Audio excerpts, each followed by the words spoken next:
Raccoon Olympics by Anna Chotlos. I'm 11 years old, wearing a hand-me-down tie-dye t-shirt way too big for me and soccer shorts, my legs riddled with welts from black fly bites. My hands still reek of snake musk from spending the morning looking for snakes in the woods around the lighthouse.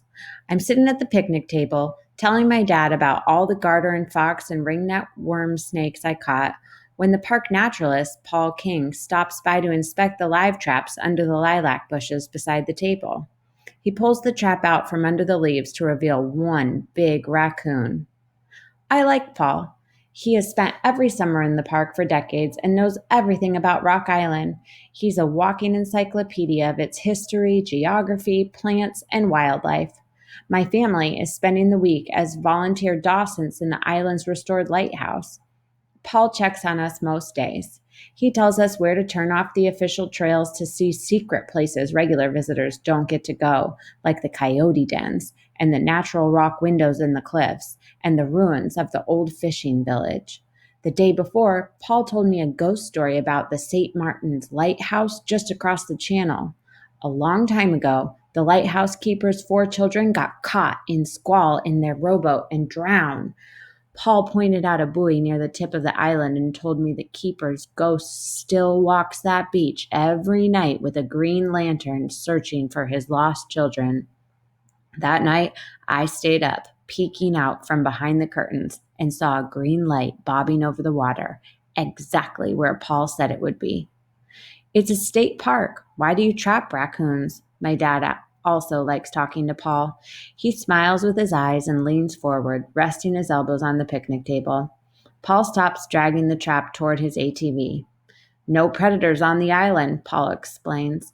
When there gets to be too many raccoons, they start to make nuisances of themselves over in the campground. What do you do with the raccoons after you catch them? Dad asks. Paul sits down at the other end of the table.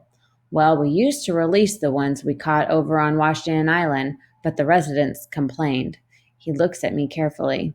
Paul has only 4 teeth and a white beard that wobbles when he talks.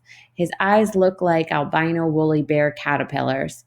His face reminds me of Abraham Lincoln, asymmetrical, homely, wise.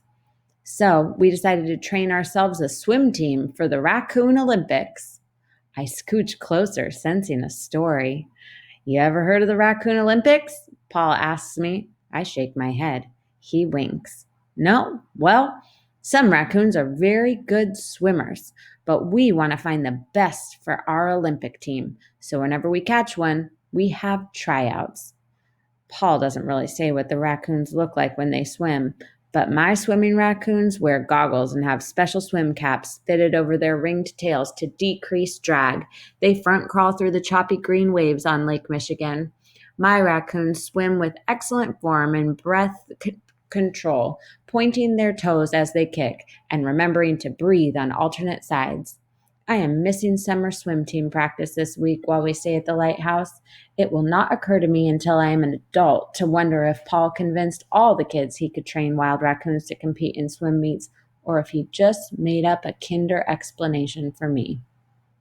The raccoon in the large have-a-heart trap beside our picnic table hisses and grips the wire mesh. I had seen raccoons before, staring shiny-eyed into the beam of my flashlight and skulking down storm drains, but never up close, in daylight. Raccoon paws look like tiny human hands. I know raccoons can swim. They eat fish and leave little handprints all over the sandy patches of the beach at night. I picture nocturnal lap swim sessions in raccoon-sized lanes with little log floats holding up the lane lines. Even in late June, Lake Michigan is so breathtakingly cold that jumping in the water feels like getting punched in the stomach, but maybe the raccoon's fur helps them stay warm. So, to test their swimming, we drive the raccoons out into the middle of the lake and put them in the water. If they're good swimmers, we start training them for the Olympics, every day taking them out a little bit longer to increase the distance they can swim.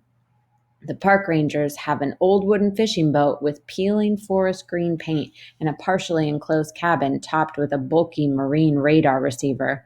I imagine Paul and Ranger Kirby with clipboards and stopwatches, pacing the deck and yelling encouragement like real swim coaches.